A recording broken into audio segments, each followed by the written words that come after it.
So there's a new book of photojournalism from the January 6th Insurrection.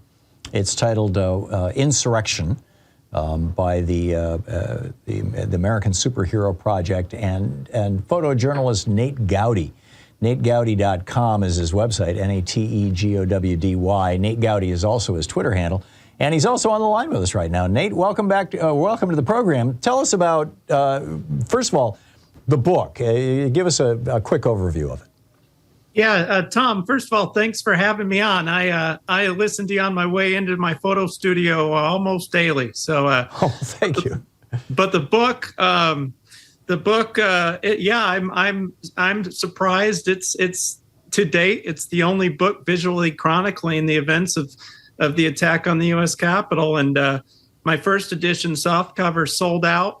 Over 600 books late summer, and so I've now done a hardbound editions, and I think I'm surprised it's the only one, because what I've found is people want something they can hold in their hands and contemplate and point to while showing friends and loved ones that, hey, look, this really happened. Yeah, and yeah, some of the stories that you tell are pretty startling, what you encountered when you were trying to take these pictures. I mean, for example, when you first showed up, this was on the ellipse. Even before you got to January 6th, you had some Proud Boys attacking you. Tell us about that. Yeah, I landed in D.C. The eve before January 6th, and so I'd been coming off from Atlanta, documenting the historic Senate runoffs, and I was pretty tired after a few days of that, and so I was on my way to the ellipse. I felt like I was running late, and in between the Capitol and the Washington Monument, I crossed paths with what appeared to be a large contingent of militiamen. And this was before Trump even started speaking, right? This was 10 o'clock in the morning. They were already marching in the opposite direction of the rally before I never made it to the rally. It was either go where the rest of the press corps was or follow whatever was happening here. Right. And they it only took them 10 minutes to assault me. Or attempt to assault me. One guy lunged at me, and I backed off, and I put my arms up and said, "Hey, I'm on assignment. I'm a photojournalist with Rolling Stone," and they just proceeded to call me Antifa and mock me as fake news and to relay my coordinates around the group while cracking wisecracks. Yikes! Maybe you should have said Breitbart. But I'm a fan of telling the truth.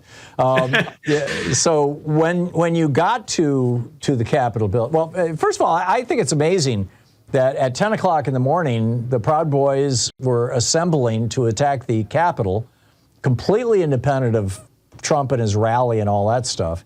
And somehow the FBI, the Secret Service, the National Guard, the D.C. Police, the Capitol Police, we now know that they all knew this was happening, but none of them did anything about it. Did you see any kind of official government presence in response to this?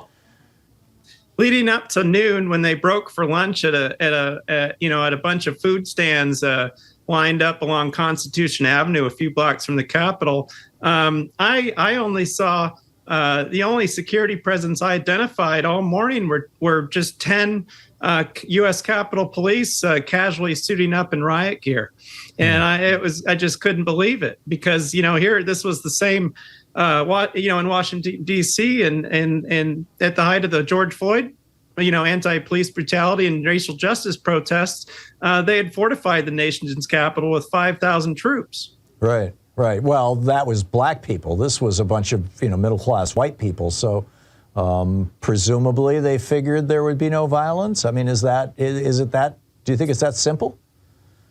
and grotesque, actually, frankly? Yeah, hard to tell. I don't know. I'm just a photographer and kind of out there seeing what I see, and what I saw was practically zero security presence and a gang of middle-aged white men, marching on the very sparsely populated National Mall chanting F-word Antifa. Yeah. And it was just bizarre. And so, next they went and they kneeled and prayed as a group, a bit of pre-war prayer, and which was scary because they were asking for God's blessing on what they were about to do. And then they went and posed for group photo ops in front of the east front of the Capitol. And then just after noon, they marched and arrived at the food trucks. And I found myself standing in line for hot dogs behind armed insurgents wearing ballistic helmets and tactical vests that, some of which had bear spray clearly visible in them. Whoa. Now, we're talking with Nate Gowdy. He's a photojournalist. He's got the book out, that picture book, and I don't mean that in a derisive sense. I mean, there's a word for these kinds of books that's not picture book. What is it, Nate? Well, it's a photo book. A photo book. Okay, fine. Yeah. Yep. And but